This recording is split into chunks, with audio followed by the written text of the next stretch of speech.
Hello and welcome back. It is Thursday, which means AEW review time. Now, there wasn't a video yesterday. I did watch Impact. It was a good show. It was a very good show. But I've been caught up trying to get some college work done and some stuff. And by the time I realised that I hadn't recorded my video yet, it was, it was later on in the day. So I left it, but they're still getting 2 videos this week. There will be one out tomorrow, which you'll have to wait and find out what it is. But anyway, last night was a year of Dynamite. 1 year of Dynamite, although the anniversary show. Last night was supposed to be the anniversary show, but because they're marketing Moxley and Archer for the anniversary show, they are now just saying the anniversary is a week later. But I mean, next week will be the 52nd episode, because there was not an episode on Christmas Day this year. So yeah, 1 year of Dynamite, 30 years of Chris Jericho, a dog collar match for the TNT title, a tag title match, just lots of good stuff. The show opened with a tribute to Chris Jericho, with lots of AEW wrestlers talking about their earliest memories of Jericho, how much Jericho means to wrestling, what they think about him, this, that and the other. And then it cuts the crowd, all the wrestlers in the crowd, Taz and Ricky Starks are at the commentary table. Also pans through the crowd, Miro and Kip are there in the front row, playing an arcade cabinet, like a full size, like one that you would see, like a Pac-Man or something. That was great.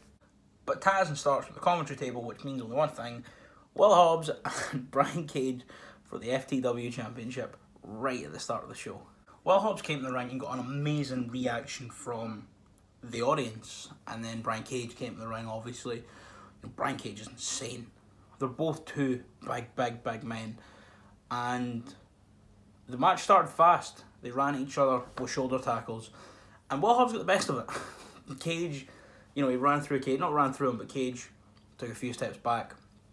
There was some more back and forth, some leapfrogs and drop downs by Brian Cage, a man who weighs like 270 pounds, and he took Hobbs to the floor. It was a very good fast start to the match to show that both men are, a lot more than your typical WWE lumbering big man when you see someone that size. There was a bit I really enjoyed where Excalibur or Tony Schiavone said that Will Hobbs benches 475 pounds, and Taz just went, yep, Brian Cage, he benches 476. And just all that stuff that Taz does. Taz is so good. I love Team Taz, and Taz is such a brilliant commentator. That made me chuckle a lot. I enjoyed that. They go back and forth for a bit, and then Will Hobbs does sort of succumb to the experience of Brian Cage.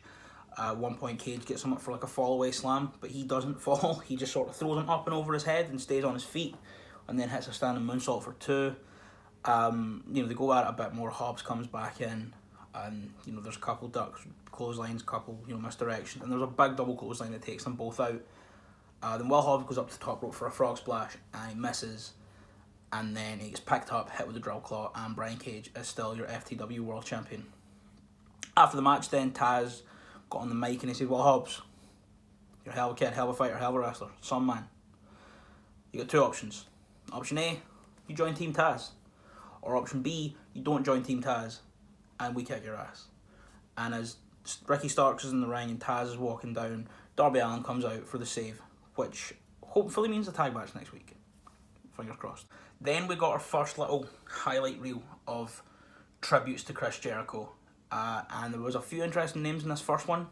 Slash, his dad, and most importantly, Hiroshi Tanahashi stood right in front. Imagine this here, where I've got all my posters and stuff. Yeah, imagine that was the big New Japan Pro Wrestling logo. Just right there, on TNT, Hiroshi Tanahashi saying how much he loves Jericho. They've got to partner up. They just do. They have to. There's no choice but to. How am I signed on to help with global expansion? And then their 4 biggest draws worldwide, like in America, left. So now they've got a new president in. Tanahashi's been on TV. I hope to God they get the deal. It's going to be amazing. But anyway, we're not here to talk about the potential New Japan AEW relationship. We're here to talk about last night's episode. So yeah, that was the first of the, I believe, 3 or 4 tributes to Jericho with like video messages from people coming in. So obviously you had the ones with all the wrestlers giving little talking head interviews, but these were like sort of like people had like filmed them and sent them in. So yeah, Slash, his dad, and Tanahashi. The Hybrid 2 were up next, wrestling FTR for the Tag Team Championships in a brush with greatness. It cut to Matt and Nick backstage watching the TV. It wasn't at a contrived angle to get them and the TV in. The TV was slightly angled and they were looking at it, but Matt was looking at it over his shoulder like that, just clearly taking the piss out of WWE, which I thought was really good. So yeah, the Hybrid 2 and FTR in the brush with greatness. The match opened very fast with Jack Evans doing a lot of running around, a lot of dodging. Gets a couple near falls on, I believe, Dax, but eventually Tully pulls him out, or Dax or Cash pull the other one out, and Tully just sort of says, nah, it's not worth it, let's go. So they leave and they pick up their belts off the timekeeper's table, and then Angelico runs and goes for a crossbody off the stage, and they just catch him, and they turn around and there's Jack Evans on the top rope, who flips off through them all. And it looks like Jack Evans went over on his ankle on this, which was, it hindered the rest of the match. I think there was a point in time where he went for a Phoenix Splash and undershot it because of his ankle, and kind of looked like he kicked Dax in the face on the way around. And then he just went up and hit a moonsault off the second rope instead, which is, unfortunate. Still a very good match, but Jack Evans' ability to be as crazy as he always is was a bit sort of not off, but definitely a little bit hindered. After they said the spot with the crossbody and the flip, Evans is building a lot of momentum. Tully gets up on the apron and distracts Aubrey, and Dax and Cash just do their thing. Dax takes him to the outside and throws him knee first onto the barrier, which looked horrible, and continued to play into the leg injury of this. Obviously, he did look like he went over on his ankle or something at the start of the match, and then, I can't imagine this would have helped regardless of what leg it was on. But, FTR are fantastic. There's a bit as well where they hit Jack Evans with a move, and then Cash tries to breakdance, which was wild. But yeah, they keep Jack Evans in their corner for a very long time. He keeps trying and he keeps trying and he keeps trying, and eventually he does tag out to Angelico, who comes in and just cleans house. He's a very, very good wrestler. I love Angelico. They keep going back and forth, but eventually FTR do get the upper hand when Angelico goes to flip to the outside. Cash dodges, picks him up, and then hits him with a gory special onto the apron as Dax superplexes Jack Evans, and Cash comes off the top with a big splash for the win. And then after this, the Young Bucks super kicked the cameraman that was filming them watching the TV. And then as that video feed went off, up came a graphic of FTR dressed as hot dogs. And out walked the best friends wearing t-shirts with FTR dressed as hot dogs. Like, get it? Wieners? Like weenies?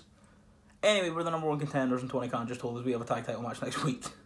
So that's next week, and that's going to be incredible. I think it's another brush with greatness, which is, I'm enjoying. Because, 60 minutes is the usual time limit for a tag match, but they're saying 20 minutes, we can do it in 20. And it gets closer, and as it gets down to that, around that 14, 15 minute mark, you start, the intensity ramps up, and I think it's, they're fantastic matches. And next week's obviously going to be no different. Then we go to MJF in a talking head interview talking about how much Jericho inspires him, and tells a story of his first night after Double or Nothing, when Jericho said, look, you're going to be a star in this business, don't be afraid to take, influence from the people who inspired you, but make it your own. And he's like, from that night I knew we were going to be friends. I'm so happy that you've made 30 years in the business. And after that, then we got more of the video messages sent in from people. I've got the list here. Shaquille O'Neal pulls an R-Truth and calls him Chris Paul. He's like, nope, it's not Christopher Edward Paul, it's Christopher Bartholomew Jericho. Gene Simmons, Don Callis, Lars Ulrich, who points a lot. He's like, 30 years of kicking ass, 30 years of wrestling, 30 years of traveling the world, 30 years of being the best. I'm like, Lars, stop, just say that you're happy. That's yeah. And then DDP at the end of that. So that was nice, it was fun. Shaq, I love. Anytime I see Shaquille O'Neal, I get happy. I just love him. Then we had the dog collar match for the TNT title, and this was fucking brutal. Cody comes out, no weight belt, no frills, just into the ring. Brodie Lee comes out. Before the match, Justin Roberts introduced the Doctor, announced the Doctor, which I thought was a nice touch. And he also announced Greg the Hammer Valentine, who was there, who his most famous match is the infamous dog collar match with Roddy Piper from 1983. Yeah, this match felt like straight out of Mid-Atlantic or any territory from back in the day. It was incredible. Cody obviously was brought up around the territories and brought up around stuff like Mid-Atlantic and Jim Crockett with Dusty being his dad. And his whole thing is pretty much being a territory babyface in the modern day. And Brodie Lee's the perfect territory heel. Just a big man who's bigger than everyone, but can prove that he's better than everyone too. John Silver was out at ringside with Mr. Brodie Lee, and right at the start, Cody takes a run at Brodie Lee, who moves out the way, and he clocked John Silver with the chain, who then got all cut up and was taken to the back. And not long after, Cody was also cut open. Brodie Lee was ruthless, whipping him with the chain, choking him over the top rope. At one point they fought to the outside and they both went down over opposite sides of the corner, and Cody pulled Brodie Lee into the ring post. A table got involved.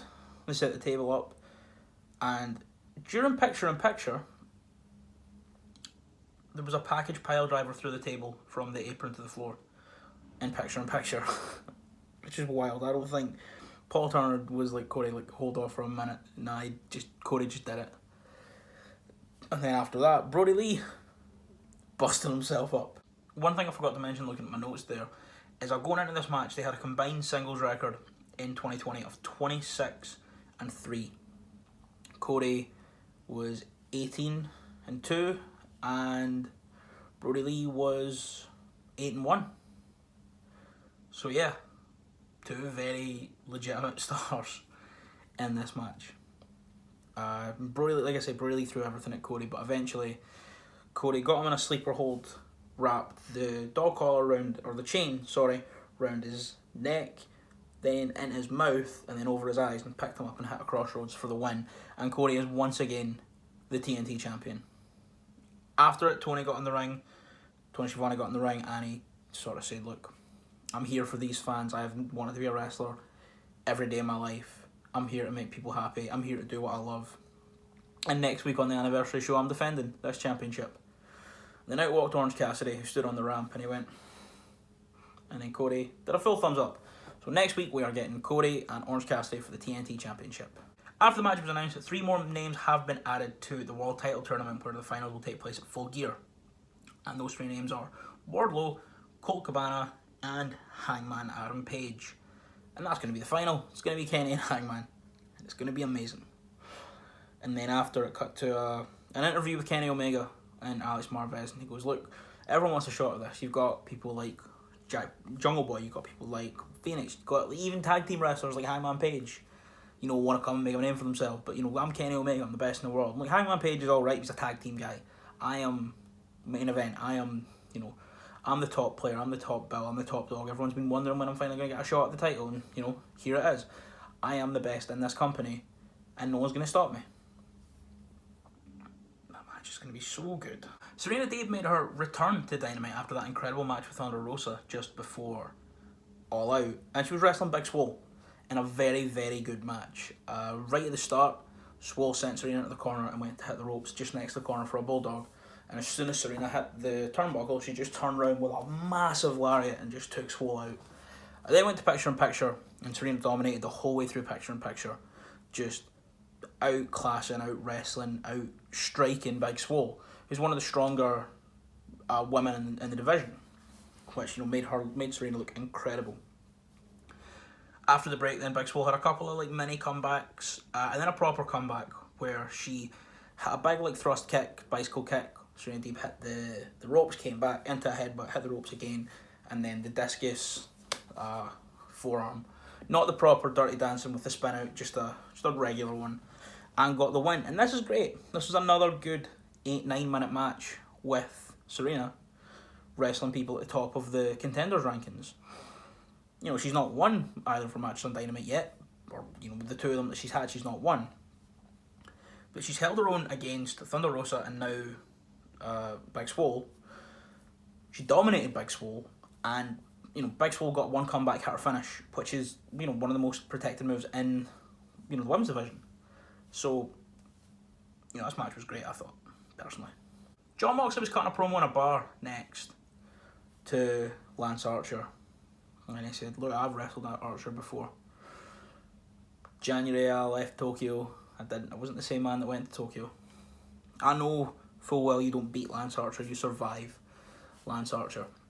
And next week, who knows, he might beat me for the title. But he's going to have to kill me. I'm not going to lay down when I'm getting beat and go, it's not worth it. I'm going to keep fighting and keep fighting until I can't anymore. As you say, Lance, everybody dies. And then he pounds a shot and walks off because he's cool and he's a hard man. But this promo was incredible. And it's building a lot of hype considering, Archer was test positive for COVID and hasn't been on TV for 2 weeks. So obviously you just got Moxley there cutting the promos to keep the hype strong. But it's Moxley, of course he can do that. He's one of the best. And I'm very excited for this match next week because their one in Tokyo was incredible. Just before the main event, we had our final tributes to Chris Jericho. And they were Lance Storm, Kevin Smith, Eli Ross, Gabriel Iglesias, Chavo Guerrero on Zoom to Gabriel Iglesias, Steel Panther, Ultimo Dragon, and Paul Stanley. Wild names. So it was a Wrestling Chaos Project, which is Luther and Serpentico, and it was him and Jake Hager. And the match was fine. I quite like Luther, but he's obviously not the smoothest. His big boots kind of hit around here. Obviously, he's doing better than me. He's on that TNT money, but I don't mind Luther. Serpentico, I do like Serpentico, I really do. And the match was fine. There's no big. Luther did do a cannonball off the top rope through all of the inner circle. And at one point, Jericho went for his trusty baseball bat at Floyd, but I think Ortiz threw it too far, and Luther got it and hit Jericho, but wasn't able to put him away. And eventually Jericho got the one with the Judas effect, as he always does. And then after the match, he got on the mic with the inner circle around him, and he was like, I've been in this business 30 years. It's given me everything. And then MJF's music hits, and he walks out, and MJF's like, whoa, stop my music. Why did you play that? I was walking out to be with my friend Chris. I don't want to steal the moment. It's Chris Jericho. It's his 30th. I don't want to steal his moment. I don't want to steal his thunder. I'm just coming out to be with my best friend. So he gets in the ring with Wardlow, and he's like, Chris, I got you a present. Wardlow's holding like a sheet over clearly someone. He pulls it off and it's a clown. And he's like, it's Clownico. It is Chris Jericho's, it's a clown wearing a jacket doing the break the walls pose. And he's like, it's Clownico. But look, Clownico's also got something wrapped up. So he unwraps that and it's a big framed photo of MJF. And Mark's like, what else could you want on your 30th anniversary in wrestling? Happy anniversary, my man. And Jericho looks at him, looks back to Clownico. Breaks the photo over his head and then hits him with a Judas effect. And he gets right up in Max's face with a mic and he goes, I hate clowns. Don't you ever interrupt me again, you son of a bitch. And they look at each other and then they just go, what we like, and they have a big hug. And then as Dynamite's going off the air, they play some 80s sitcom music sort of thing, and his credits roll up the screen. It's like, starring Chris Jericho, directed by Chris Jericho, produced by Chris Jericho, catering by Chris Jericho, camera assistant Chris Jericho, sound guy Chris Jericho, everything. And that was how Dynamite went off the air, with one of my favourite segments I've ever seen. So as you can tell, I really like this week's Dynamite. I would say an 8, not a 9. Maybe there was a few things kind of holding it back. Jack Evans' ankle tweak and a couple of botches in that match. Luther, I like Luther, the main event was okay, but it was all just building to whenever Jericho's obviously getting on the mic. But obviously had some incredible points. Clownico, another great Serena Deeb match. Will Hobbs, exceptional. And I really like this show. So I'm giving it an 8 and I'm very excited for the anniversary next week. So yeah, that was this week's Dynamite review. I hope you did enjoy. Please subscribe if you haven't already. Like, comment, and share the video around to your friends who like wrestling. There was no Impact video this week. There will be one next week, hopefully, provided I'm not as swamped with trying to sort some stuff out for college and maybe future projects on the channel. We'll have to wait and see. But there is a video coming tomorrow. And yeah, I'll see you then.